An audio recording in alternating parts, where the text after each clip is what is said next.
السلام علیکم Pakistan, this is Malia Hashmi watching my YouTube channel. ظالموں قاضی جا رہا ہے۔ بالآخر قاضی فائز صاحب نے خود بھی تسلیم کر لیا کہ ان کا دور اب اختتام پذیر ہو رہا ہے اور اب وہ فائنلی جانے والے ہیں۔ کل سے پہلے تک قاضی صاحب کے منہ سے آپ نے ایسی کوئی بات نہیں سنی ہوگی، اور اس کی بنیادی وجہ یہ ہے کہ کل رات کو جو ایک بڑی گرینڈ میٹنگ تھی جناب نواز شریف، زرداری اور فضل الرحمان صاحب کی، جس میں بہت زور دیا گیا قاضی صاحب کو ہی اپنے عہدے پر برقرار رکھنے کے لیے، اور اس میں ظاہر ہے آئینی عدالت کا جو پورا ایک چیپٹر کھولا جا رہا تھا اس کی بنیاد ہی اس بات پر تھی کہ قاضی صاحب کو کسی صورت اس سسٹم کا حصہ بنائے رکھا جائے اگلے 3 سال بھی، تاکہ وہ بالکل اسی طرح سے شریف خاندان کی خدمت پر معمور رہ سکیں جس طرح سے پچھلے پورے 1 سال میں آپ نے دیکھا کہ سوائے نواز شریف اور شریف خاندان کے پاکستان کا کوئی شخص، کوئی شہری، امیر، غریب، متوسط طبقے سے تعلق رکھنے والا کوئی بھی شخص قاضی صاحب کی کارکردگی سے ہمیں مطمئن نہیں نظر آیا۔ ہاں، البتہ نواز شریف ان سے بہت خوش تھے، کیونکہ پی ٹی آئی سے ان کا انتخابی نشان تک چھین لینے کا خواب نواز شریف کبھی الٹے بھی لٹک جاتے تو پورا نہ کر سکتے، لیکن قاضی صاحب نے ان کے لیے اس ناممکن کو بھی ممکن کر دکھایا۔ ان کا خیال تھا کہ ابھی اگر مزید 3 سال آئینی عدالت کا ڈھکوسلا بنا کر اگر قاضی صاحب کو ہی چپکائے رکھا جائے سسٹم میں، تو کسی طرح سے قاضی صاحب کو سامنے رکھ کر اپنے مقاصد عمران خان اور پی ٹی آئی کے خلاف اگر ہم پورے کرتے جائیں تو اس سے اچھی اور کیا بات ہوگی۔ لیکن چونکہ اب فضل الرحمان صاحب ایک ظاہر سیزنڈ پولیٹیشین ہے، اور ہمیشہ وہ پاور کوریڈورز کا ساتھ دیتے ہیں، ہمیشہ وہ طاقت کے توازن کو دیکھ کر چلتے آئے ہیں۔ یہی وجہ ہے کہ اس دفعہ سب بہت حیران ہوئے جب انہوں نے ایک بڑا پرنسپل پوزیشن لی کہ جی میں حکومت کا ساتھ نہیں دے سکتا ان آئینی ترامیم میں، اور ظاہر ہے جب تک ان کے سینیٹرز کے ووٹس شامل نہ ہوں تب تک یہ آئینی ترمیم نہیں کی جا سکتی تھی۔ لہٰذا فضل الرحمان صاحب کی ظاہر ہے کہ اس وقت بڑی پرائم امپورٹنس تھی اور ہے پاکستانی پالیٹکس میں ابھی at this particular point in time as we speak. اور اب آگے معاملہ جس طرف جا رہا ہے وہ شریف خاندان کے لیے بہت پریشان کن ہے، کیونکہ کل جو پہلے تو قاضی صاحب کے ہی روکے رکھنے پر جو زور دیتے رہے نواز شریف صاحب، طریقے سے اس کو فضل الرحمان صاحب نے نہیں اس کو تسلیم کیا، اور اس بات کی شرط رکھ دی کہ 25 ستمبر کے بعد آئینی ترمیم کا جو آپ نے وہ کرنا ہے سارا سلسلہ وہ آپ کر سکتے ہیں، لیکن قاضی صاحب کو پہلے ریٹائر ہونا ہوگا، اور جسٹس منصور علی شاہ جو upcoming chief justice of Pakistan ہیں ان کا جو نوٹیفیکیشن ہے وہ جاری کرنا ہوگا حکومت کو۔ اب یہ وہ چیز ہے جس سے حکومت کی، جیسے بلاول نے کہا تھا، کانپیں ٹانگ رہی ہیں۔ تو اس وقت ظاہر ہے کہ حکومت بہت گھبرائی ہوئی ہے، اور منصور علی شاہ صاحب کا نام سن کر حکومت کو کرنٹ لگتا ہے کہ بھئی یہ تو اگر آ گئے تو میرٹ پہ فیصلے ہو گئے تو ہماری تو ساری جو ہم نے ایک امپائر کھڑی کی ہے پچھلے 2.5 سال میں لا قانونیت کے سر پہ، وہ تو سب دھڑم سے گر جائے گی۔ تو اس لیے 84 دن پہلے قاضی صاحب کے چیف جسٹس بننے سے 84 دن پہلے قاضی صاحب کا بطور chief justice of Pakistan notification کر دیا گیا تھا، یعنی لگ بھگ 3 مہینے پہلے۔ اور اب جب کہ چند دن باقی ہیں منصور علی شاہ صاحب کے چیف جسٹس بننے میں، ابھی تک حکومت ٹال مٹول سے کام لے رہی ہے اور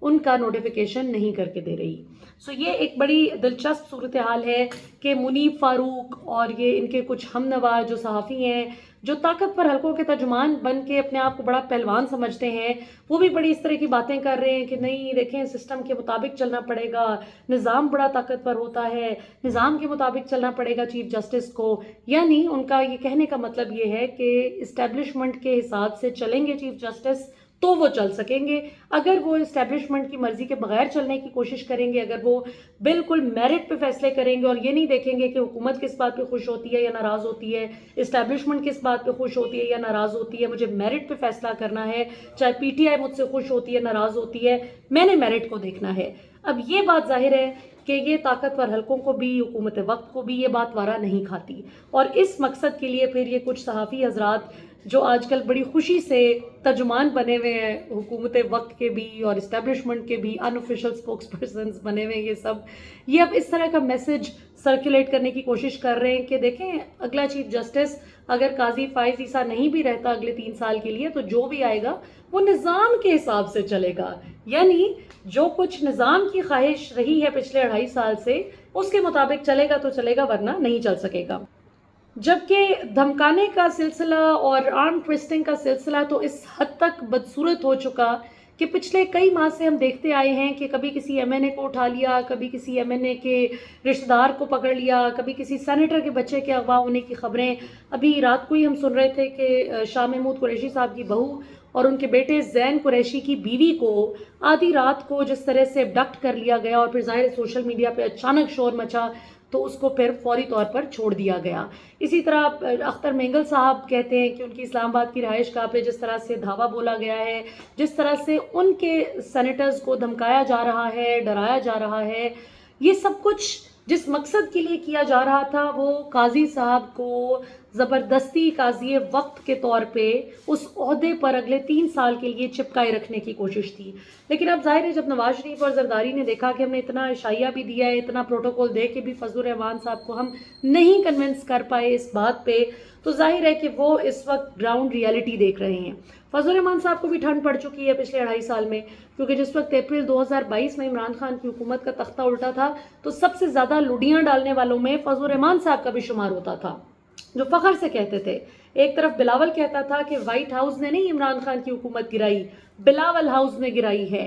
بلاول ہاؤس نے یہ ختم کی ہے حکومت۔ وہیں فضل الرحمان صاحب بھی بڑی خوشی سے کریڈٹ لیتے تھے کہ یہ تو ہم نے عمران خان کی حکومت کا تختہ الٹا ہے، لیکن اس کے بعد لٹل ڈیڈ ہی نو کہ ان کو صدر پاکستان نہیں بنایا جائے گا اور یہ خود ہی سارے عہدوں کی بندر بانٹ کر کے فضل الرحمان صاحب کو خالی ہاتھ چھوڑ دیں گے۔ اب فضل الرحمان صاحب یہ چاہتے ہیں کہ اب میں ان کو تو آزما ہی چکا ہوں، یہ ہمیشہ طاقت حاصل کرنے کے بعد دھوکہ دے دیتے ہیں اور اب کتنی عمر باقی ہے، سو اگر اقتدار کا مزہ چکنا ہے تو اس کی ایک ہی صورت باقی ہے کہ عوام کے ساتھ جڑ جاؤ، زمینی حقائق کو دیکھتے ہوئے عوام کی مرضی اور منشا کے مطابق چلو، کیا پتہ کچھ ووٹ بینک میرا ریگین ہو جائے اور پھر میں اپنی سیٹ بھی جیت سکوں، کیونکہ ظاہر ہے یہ بھی فضل الرحمان صاحب کے لیے بڑی امبیرسنگ بات ہے کہ اگرچہ ٹھیک ہے وہ پاکستان کے بڑے سیاستدانوں میں ان کا شمار ہوتا ہے، جوڑ توڑ کی سیاست میں وہ بڑے ان رہے ہیں شروع سے، لیکن اب ظاہر ہے کہ فضل الرحمان صاحب اس بات پہ بڑے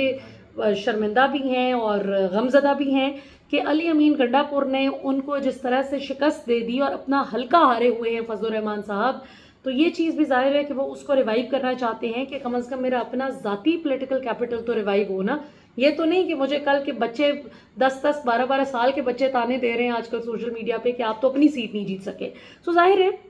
کہ فضل الرحمان صاحب اپنی پالیٹکس کو ریوائیو کرنا چاہتے ہیں، جس مقصد کے لیے اب اس وقت وہ بہترین نیگوسیشن کر رہے ہیں، اور اس وقت اگر دیکھا جائے تو سب سے زیادہ جو سیاستدان اپنے پتے ٹھیک طرح کھیل رہا ہے وہ فضل الرحمان صاحب ہیں۔ اب اس میں یہ بھی سننے میں آیا ذرائع کے مطابق کہ کل شریف خاندان کی طرف سے اس بات پر بھی نواز شریف کی جانب سے بڑا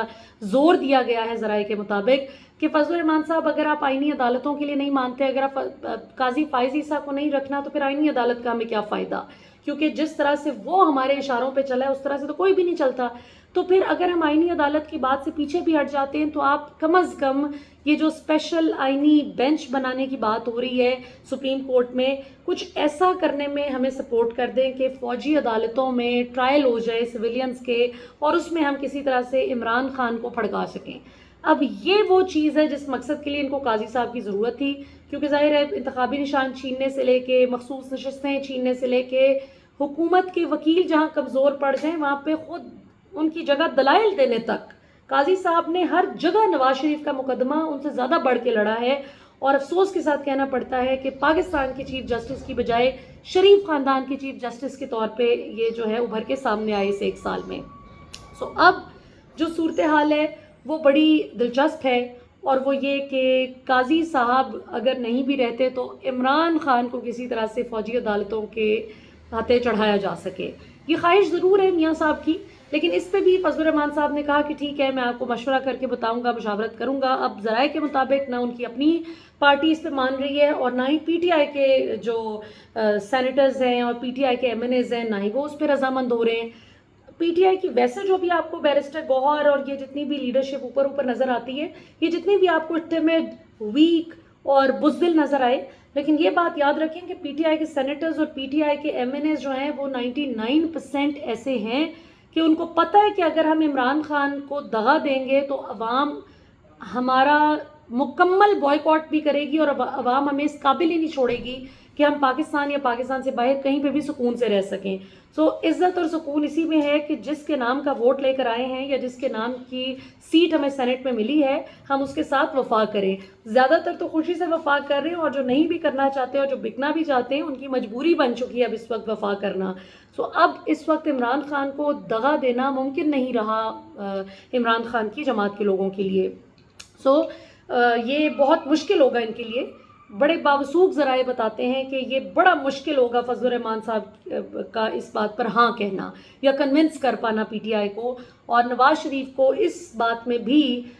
بڑے پکے مستند ذرائع کے مطابق اس میں بھی انشاءاللہ ان کو بڑی شکست ہونے جا رہی ہے. جو وہ پاکستان کے بیچارے معصوم مظلوم بے قصور سویلینز کو ملٹری ٹرائل ان کا کرا کے صرف اس بات کی سزا دلوانا چاہتے ہیں کہ جی وہ ان کو سپورٹ نہیں کرتے یا ان کے سیاسی مخالف ہیں. کل آپ نے مریم نواز کو سنا نا, جس طرح انہوں نے فرمایا کہ ہمیں سوشل میڈیا سے کوئی پرابلم نہیں ہے, سوشل میڈیا بہت اچھا ہے, ہمیں صرف پی ٹی آئی سے پرابلم ہے اور پی ٹی آئی کے حمایتی صحافیوں سے پرابلم ہے. یہ نہ ہو تو سوشل میڈیا پہ کوئی مسئلہ نہیں ہمیں, جس طرح انہیں ٹویٹر سے بھی کوئی مسئلہ نہیں. اور یہ ایکچولی 8 فروری کے الیکشن کے بعد ان کی جو میٹنگز ہوئی ہیں اس میں جو موجود تھے لوگ, انہوں نے ہمیں بتایا کہ they actually think that Twitter is responsible for their defeat. ان کو لگتا ہے کہ ٹویٹر نے ان کو ہرایا ہے, ٹویٹر پہ عوام نے ایک ماحول بنا دیا تھا ان کے خلاف جس کی وجہ سے یہ ہار گئے. یہ اتنے بے وقوف لوگ ہیں کہ ان کو ایکچولی لگتا ہے کہ پی ٹی آئی اور عوام نے مل کے ٹویٹر پہ لوگوں کی ایسی ذہن سازی کر دی ہے نوجوانوں نے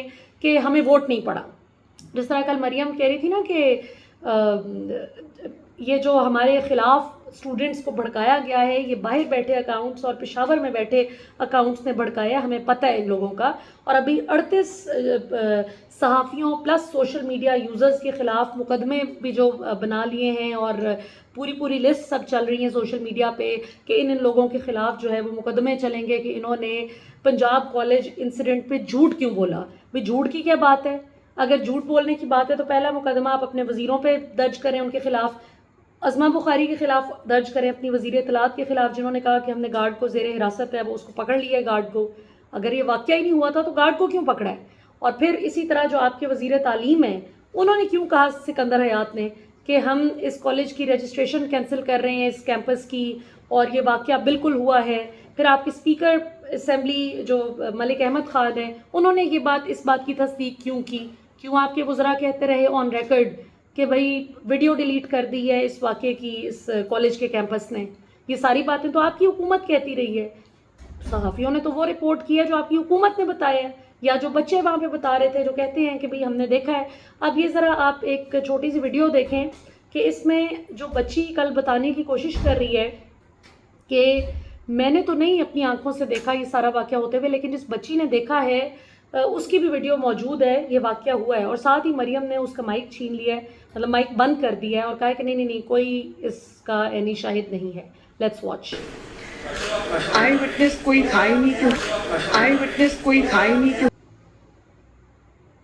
اب ذرا آپ یہ بھی ویڈیو دیکھیں جس میں شہباز شریف اور مریم نواز کا بالکل ایک ہی سٹائل ہے مائک بند کرنے کا. ذرا دیکھیے, بالکل اسی انداز میں شہباز شریف نے زینب نامی 7 سالہ بچی جس کے ساتھ زیادتی ہوئی تھی اس کے والد کا مائک بھی کچھ سال پہلے اسی طرح بند کیا تھا, جس طرح آج مریم نواز ابھی جو بچے احتجاج کر رہے ہیں ان میں سے ایک بچی کو زبردستی بٹھا کے آپ پریس ٹاک کرا رہے ہیں مبینہ طور پہ. یہ بھی اب خبریں سامنے آ رہی ہیں کہ وہ شوق سے نہیں بیٹھی تھی بچی آپ کے ساتھ پریس کانفرنس میں, اس کا بھی وہ جب صحیح بات بتا رہی ہے تو آپ اس کا مائک بند کر رہی ہیں. تو یہ سب کچھ, یہ تماشے کتنی دیر چلیں گے؟ اور دوسری ایک اور بھی مزے کی بات یہ کہ آئینی عدالت کے مطالبے سے یہ اس لیے پیچھے ہٹ گئے کہ پیپلز پارٹی اور نون لیگ کے کچھ اپنے ایم این ایز بھی اس میں جو ہے ان کی رضامندی نہیں ہے. اور بیرسٹر گوہر نے بتایا ہے کہ جی ہمارے ساتھ اس وقت 7 حکومتی ایم این ایز کمٹ کر چکے ہیں کہ ہم اس آئینی ترمیم کے حق میں ووٹ نہیں دیں گے. اب مزے کی بات یہ ہے کہ پی ٹی آئی کو یہ سوچنا چاہیے کہ آپ کے وہ لوگ جو چاہے بامر مجبوری یا چاہے شوق سے جو لوٹا بننے کے لیے تیار ہیں یا جن کی کمٹمنٹس دوسری طرف ہو چکی ہیں, آپ نے ایسے لوگوں پر آئندہ اعتبار کرنا ہے یا جو نون لیگ اور پیپلز پارٹی کے وہ لوگ جو کہتے ہیں کہ ہم اس میں ووٹ نہیں کریں گے، آئینی ترمیم کو ہم ریجیکٹ کرتے ہیں، اس کے خلاف ہم ووٹ دیں گے، ہم عمران خان کے ساتھ کھڑے ہیں اس پہ، کیا آپ نے آئندہ ان کو ترجیح دینی ہے جب وہ آپ کے پاس آئیں گے ٹکٹ کے لیے؟ تو یہ بے شک آپ ٹکٹس کی کمٹمنٹ بھی ان کو دے دیں، کیونکہ یہ آئینی ترامیم اگر آپ روک لیتے ہیں اور اس سے آپ آئین کو کھلواڑ جو آئین کے ساتھ ہونے لگا ہے اس کو اگر روکنے میں کامیاب ہو جاتے ہیں تو پھر کیا ہے، یہ 5 6 7 لوگوں کو اگر آپ اکوموڈیٹ کر بھی دیتے ہیں تو اس میں کیا بڑی قیامت آ جائے گی۔ پی ٹی آئی کے کینڈیڈیٹس کو بھی اس بات کو انڈرسٹینڈ کرنا چاہیے کہ یہ ملک کی بات ہے، یہ ملک کے مستقبل کی بات ہے، اس ملک کے آئین کی بات ہے، تو آئین کی خاطر جو قربانی دینی پڑتی ہے وہ دے دیجئے، لیکن کوئی بھی ایسی شک جو عوام کے مفاد سے ٹکراتی ہے اس میں خدا را آپ اس کا بازو نہ بنیے کہ کل کو جس کا خمیازہ آپ کی آنے والی نسلیں جو ہیں وہ بھگتیں گی۔ آگے چل کے جسٹس منصور علی شاہ صاحب کیسے چیف جسٹس بنتے ہیں یہ بھی دیکھنا باقی ہے، سو کوئی قبل از وقت ہم رائے اچھی یا بری قائم نہیں کر سکتے، کیونکہ قاضی صاحب بھی چیف جسٹس بننے سے پہلے کبھی پارلیمان میں جا کے آئین کی کتاب پکڑ کے لیکچر دیتے تھے، تو کبھی میڈیا کی آزادی کی باتیں کرتے تھے، اور کبھی تو سب سے کہتے تھے کہ ہاتھ کھڑا کر کے بتاؤ بھئی کتنے لوگ نظام انصاف سے مطمئن ہیں، یہ دیکھیں کوئی بھی مطمئن نہیں ہے۔ سو ایسے نہیں چل سکتا، ہمیں نظام کو بہتر کرنے کی ضرورت ہے۔ یہ ساری باتیں کرنے میں بڑی اچھی تھیں، لیکن ایونچولی اٹ ٹرنڈ آؤٹ کہ یہ تو صرف بڑے کھوکھلے سے نعرے اور دعوے تھے۔ سو اب وقت آ گیا ہے پاکستانی عوام کو یہ سوچنے کا کہ آپ نے کیا خاموشی سے چپ کر کے بھیڑ بکریاں بن کے زندگی گزارنی ہے، یا اپنی نوجوان نسل سے انسپریشن لینی ہے کہ جس نے مریم نواز اور ان کے ہم نواؤں کے جھوٹ کو روند دیا، اور شہر شہر آپ دیکھیں جس طرح سے بچوں نے احتجاج کیا ہے اپنے حقوق کی خاطر۔ اگر کوئی واقعہ زیادتی کا نہیں ہوا بقول مریم نواز کے تو ان کی ٹیم کا احتساب ہونا چاہیے کہ انہوں نے کیوں جھوٹ بولا۔ سو یہ جھوٹ اگر جھوٹ ہے آپ کی نظر میں تو اس کا اعتراف آپ کی اپنی ٹیم کر چکی ہے مریم صاحبہ، اور عمران ریاض خان کو آئے دن دھمکیاں، عمران ریاض خان کا بھی نام شامل ہے ان 38 لوگوں میں جن کے خلاف کارروائی ہوگی۔ کیوں؟ کیونکہ وہ سچ بولتا ہے، کیونکہ اس کی ریچ اچھی ہے، ماشاءاللہ لوگ سننا پسند کرتے ہیں اس کو۔ اس بات کی تکلیف ہو گئی آپ کو، آپ اپنی حرکتیں ٹھیک کریں نا۔ ارشد شریف صاحب نے کہا تھا، اللہ بخشے شہید ارشد شریف، انہوں نے کہا تھا کہ اگر آپ کو اپنا چہرہ نہیں پسند تو آپ آئینے کو توڑنے کی بجائے اپنا چہرہ صاف کیجیے۔ ابھی تک کے لیے اتنا ہی، انشاءاللہ آپ سے اگلے پروگرام میں پھر ملاقات ہوگی۔ پاکستان ہمیشہ زندہ باد۔